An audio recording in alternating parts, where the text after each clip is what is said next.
Isang mapagpalang araw po sa atin lahat. Meron tayo ditong idinating na isang automatic washing machine. Ito ay isang LG Powerful Washing Machine. Yan. Ito yung sira niya. At napagkasundan namin ng minamahal nating customer na atin na lang siyang imamanual dahil ang gusto niya ay manual na lang. Itong dalawang ito, itong pink at saka yung blue na may stripe na white, ito yung kanyang drain motor. At pagkatapos ito namang yellow, blue, red, ito. So ito yung linya ng ating wash motor na nagtuloy naman dito sa kanyang capacitor. Ayan. Kaya capacitor yan na nagtuloy dito sa ating wash motor.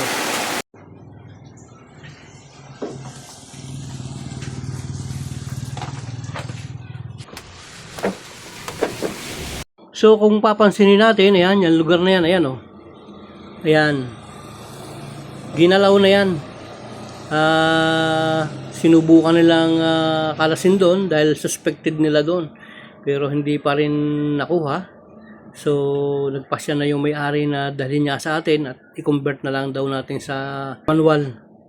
So ito na yung kanyang wirings. Ito yung line 1, line 2 niya galing sa cord. Ayan. At ito yung kanyang wirings. So itong pink at saka itong blue na may stripe, ito yung drain motor na una nating titis. Ayan siya. Ito. Lumabas siya dito. So titingnan natin yung drain motor kung umaandar.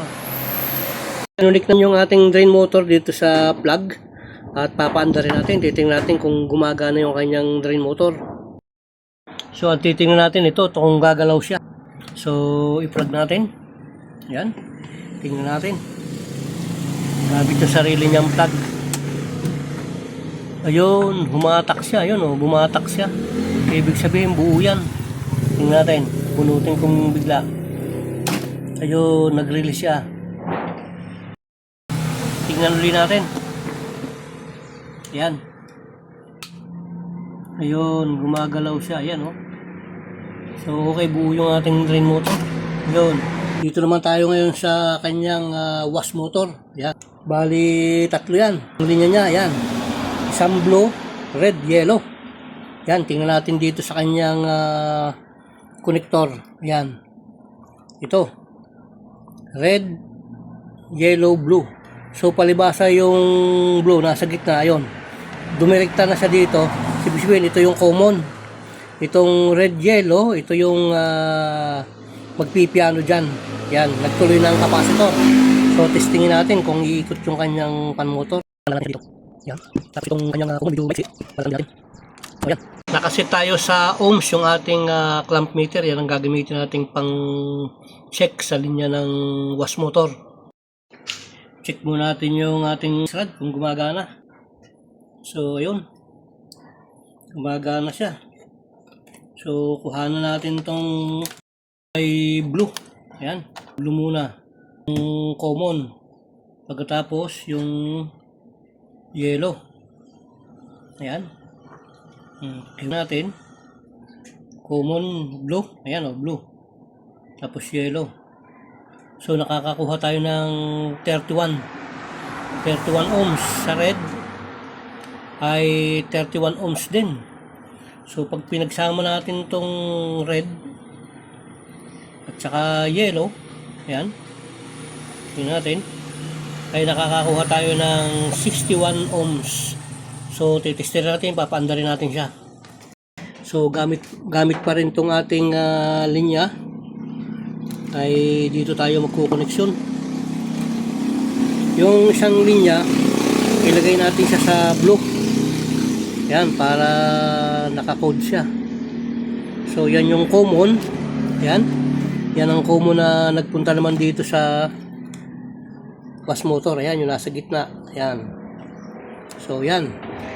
Pagkatas gagamitin muna natin itong yellow. Yung yellow line niya. Ito. Yung yellow, ito. Ilalagay natin siya dito sa brown. Na galing dun sa ating linya. Ayan. Tumiritso sa motor. So yan. So itong red, hindi mo natin ito gagamitin.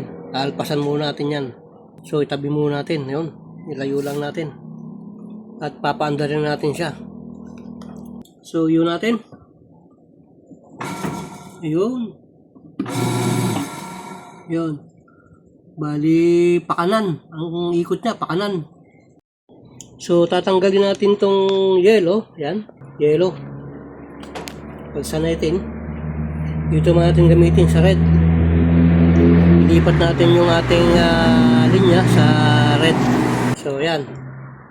Titingnan natin naman kung siya'y kakabila. Dati kanina nasa kaliwa siya. Ngayon, titingnan natin kung pupunta naman siya sa kanan. So, yun natin. Yun. Ayun. Ibig sabihin, kumaliwa siya. Ayan o. So, okay na yung linya natin. Yan. Nilagyan natin ng connection yung kanyang toggle switch. Ayan o. So, yan. May mga connection na yan. Ito, spin. Yan. Yung dalawang terminal yan, spin. Ito naman yung ating wash motor. Ayan. So, palibasa ito yung spin. Yan. Magiging ganyan yan. Ayan. Kapag ganyan ang pwesto niya. Kapag ito ay naka-off na ganon. Ayan. Tapos, dinala natin dito sa spin. Igaganon mo. Ibig sabihin, spin. Pag dinala naman natin dito sa kanan, wash yan. Ayan. So, palibasa ito yung spin. Ayan. Pupunta ito yung linya niya. So, ito yung magiging linya niya. Ito. Ayan. Ayan. Spin. Wash. Ito. Kasi nga, nakaganon siya eh. Ayan. So, ito yung magiging spin natin. Lalagyan natin siya ng tape para may tanda tayo. So, ayun oh. Okay na. Oh, ayan. Bali, naglagay tayo ng switch para sa kanyang drain motor. Kasi karamihang nakikita ko o yung unang ginawa ko ay ilalagay ko, sinasama ko na dito yung drain motor sa spin. Ngayon ang ginawa ko, hiniwalay ko kasi napansin ko pagka nilagay ko siya sa spin, mag-i-spin siya kahit na puno pa yung tubig. So ang ginawa ko ngayon, inihiwalay ko yung kanyang drain motor, nilagyan ko siya ng switch. Kaya pagka switch kong ganyan, tatapon muna yung tubig. Pagka ubos na yung tubig, saka ko siya i-spin. Ayan. Ito yung galing sa ating cord, service cord ito. Yan. So ang gagawin natin, itong may fuse, ito nang gagamitin natin dito. Sa ating toggle switch, itong may fuse sa loob. Yan. So yan. Ito yung linya. Ilagay natin dito sa toggle switch ng wash. Yan. Linya niya ng wash timer. Nag-jumper siya rito. Kasi ang ginamit natin, animan eh. So, ang kinuha natin yung orange. Ayan. Yung orange, yung high yung ating ginamit. Ito kasi isang high, saka isang low. Yung normal o yung speed sa kung meron siyang merong extrang rotary switch dito. So, kinondem natin tong isang linya. Yun, nasa may tabi. Kinuha natin yung orange. Ginap natin siya papunta dito sa linya. At yung linya niya, lumabas na, nagpunta dito. So, okay na. So yan, bahagyang tumigil yung ulan at patuloy tayo doon sa ating ginagawang automatic washing machine na i-convert nga natin sa manual. So ito naman yung kanyang switch ng drain motor, yan. Baliktarin natin, kulay brown. Ilalagay natin yan dito sa linya, ito. Sa linya nito, dito natin kukunin yung kanyang line 2. So itong dalawang ito, magtuloy yan dito sa ating plug, ayan. Yung brown na may fuse, yun ang gagawin nating linya rito. Yan, pinagsama natin sa rito, ayan o. Tumuloy siya dun sa main line ng ating toggle switch. Pagkatapos yun namang isa nagtuloy dito sa kanyang switch ng drain motor. Yan. So yan, itong linya ng ating spin timer, tumuloy dito sa toggle switch, ayan. Tapos tatakbo naman to dun sa ating motor, dun sa linya ng wash motor na mayroong spin, dun natin siya ikakabit. Dito dun sa taas, dun sa cord na kasama ng brown. So ito yung pinatakbo natin sa baba. At pagkatapos ito namang blue na ito, ayan. Ayan, diretso sa motor yan. Ayan, pinugot natin, ayan. Hinihiwalay natin yung kanyang fomo ng wash motor. Ilalagay natin siya dito. sa isang to. Yan. Bali dito natin sasama sa linya, sa line 1 yan. Yun, dito sa blue, parehong linya yan. Yan, ang kasama nito yung isang linya ng ating drain motor. Yan. Bali ito, itong dalawang ito yung tumakbo sa drain motor. So yung isa nito, ilalagay natin dito sa line 1. Yan, sasama natin sa dito sa kumo ng ating wash motor. Ito yung isang linya ng ating drain motor.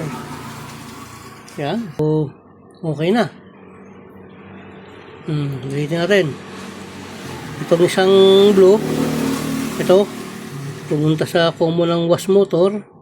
Pagkatapos ito namang isang ito, galing sa line natin yan, galing sa plug. Ito namang may stripe na white, ito yung namang galing sa drain motor natin. Ayan. So, yan na. So, ito yung nagpipiano sa ating wash timer. Yan. Itong dalawang ito, dito natin ikakabit yan sa wash timer. So, yan. Ito. Yung galing sa baba, nagtuloy sa dito sa ating wash timer. Ayun. Yung dalawang yellow na yan. Yan, ito.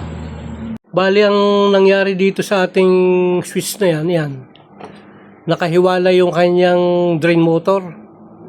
Kapag sinwitch natin yan, tatakbo ng mag-isa tong drain motor. Magbubukas siya. Magbubukas siyang mag-isa. Kapag naubos na yung tubig sa lugar na to, dun pa lang natin paandarin yung spin. Kaya nakahiwala yung linya ng ating drain motor, hindi siya sumama dun sa spin.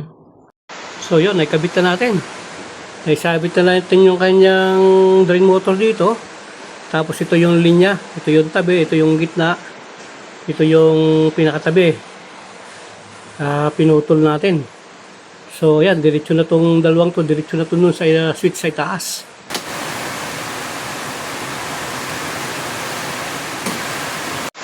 So, okay na yung connection natin dito sa switch natin.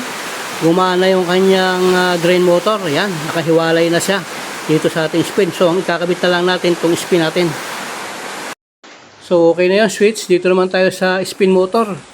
Ito yung kanyang spin timer. Ayan. So, yung isang linya niyan, tumuloy dito sa toggle switch. Ayan, tumuloy siya. Tapos, itong kabila, ihahanap natin siya dito sa dalawang ito kung saan siya sasama yung ating drum at mag-spin siya. Pipiliin lang natin sa dalawang ito kung alin yung kanyang spin. Itong linyang ito sa motor natin yan, sa wash motor natin yan. So, itry natin itong kanyang red. Titingnan natin kung mag-spin siya. So, sa ating pag-testing, kinakailangan itong ating drain motor ay nakabukas. Kaya iuun natin yan bago natin to ilalagay dito sa spin. Saka natin yan pipihitin. Kasi kinakailangan naka-on to. So, yan. So, subukan natin siya ngayon. Ang una natin gagawin, iuun natin to para bumukas dun sa ilalim. Ayun, sumagutok na siya. Pagkatapos, iuun natin dito. Ayan. Tapos, i-spin na natin. So, ayun.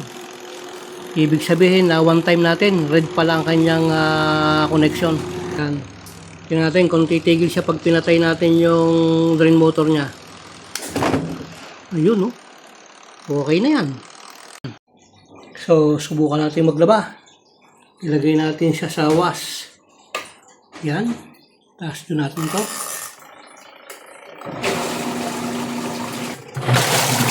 Ayun, no? So, panda naman natin spin, yun natin itong kanyang drain motor. Tapos, ilagay natin to sa switch natin sa spin. Yan. Bago natin yun dito. So, yun na. Umiikot na siya. So, okay na po yan. Gumagana lahat yung ating kinonvert na automatic washing machine. Maraming po salamat at sa mapagpalang araw po sa ating lahat. Nawa po ang biyaya at pagpapala at Panginoon ay sa ating lahat. Maraming po salamat. God bless po.